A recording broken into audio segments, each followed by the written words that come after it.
Okay, so welcome back. In this lesson I'm going to cover some XSS persistent or stored attacks. So I'm going to click on persistent, add to your blog, and here put the script which you want to be executed. And click save blog entry. As you can see, the alert box has appeared on my screen. But down here you can see the entry with my login name. Now the script is actually saved into the website, and if I try to reload the page you will see the pop-up alert again.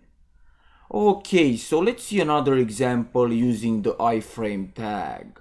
The iframe tag allows you to embed another page inside the current page.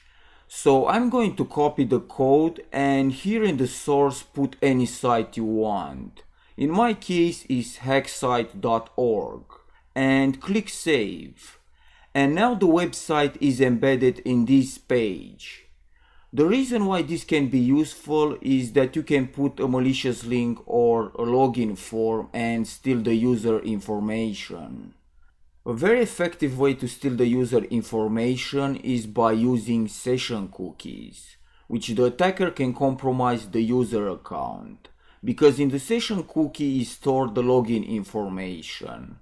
So the user can enter and leave the website without having to re-enter the same authentication information over and over.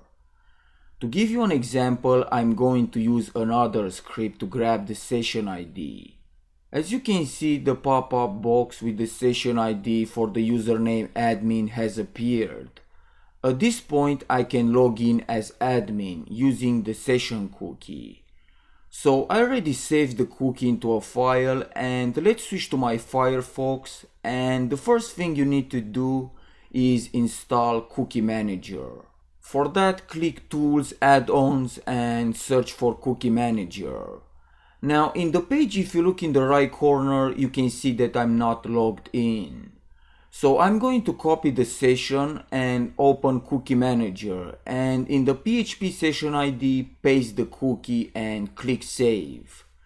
If I reload the page, you can see now that I'm logged as admin.